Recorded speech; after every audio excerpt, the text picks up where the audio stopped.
Harriet Beecher Stowe, born June 14, 1811, Litchfield, Connecticut, U.S. and she died July 1, 1896, Hartford, Connecticut.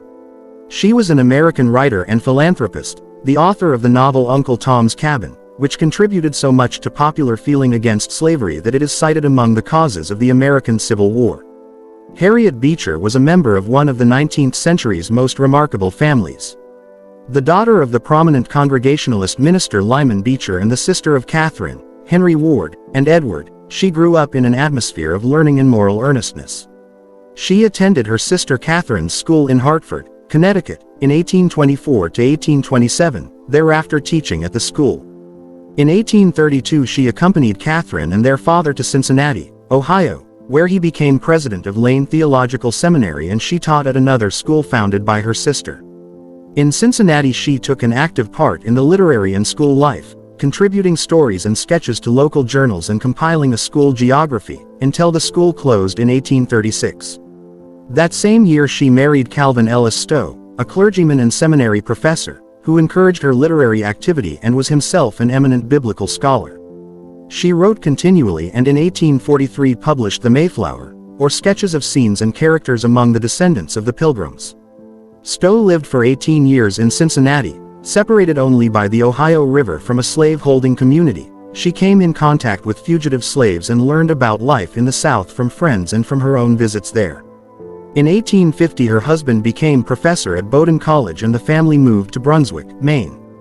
There Harriet Stowe began to write a long tale of slavery, based on her reading of abolitionist literature and on her personal observations in Ohio and Kentucky.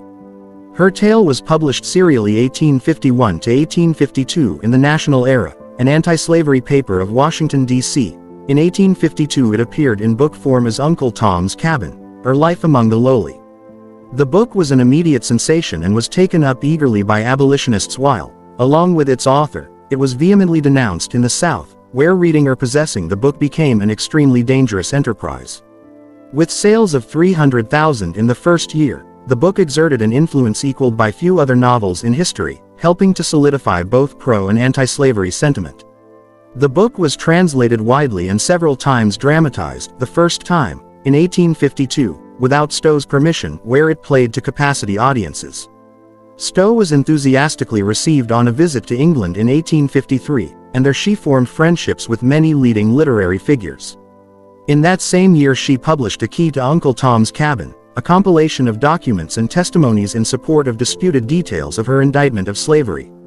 In 1856 she published Dread, a tale of the Great Dismal Swamp, in which she depicted the deterioration of a society resting on a slave basis. When the Atlantic Monthly was established the following year, she found a ready vehicle for her writings. She also found outlets in the Independent of New York City and later the Christian Union, of which papers her brother Henry Ward Beecher was editor. She thereafter led the life of a woman of letters, writing novels, of which The Minister's Wooing 1859 is best known, many studies of social life in both fiction and essay, and a small volume of religious poems. An article she published in The Atlantic in 1869, in which she alleged that Lord Byron had had an incestuous affair with his half-sister, created an uproar in England and cost her much of her popularity there, but she remained a leading author and lyceum lecturer in the United States. Late in her life she assisted her son Charles E. Stowe on a biography of her, which appeared in 1889. Stowe had moved to Hartford in 1864, and she largely remained there until her death.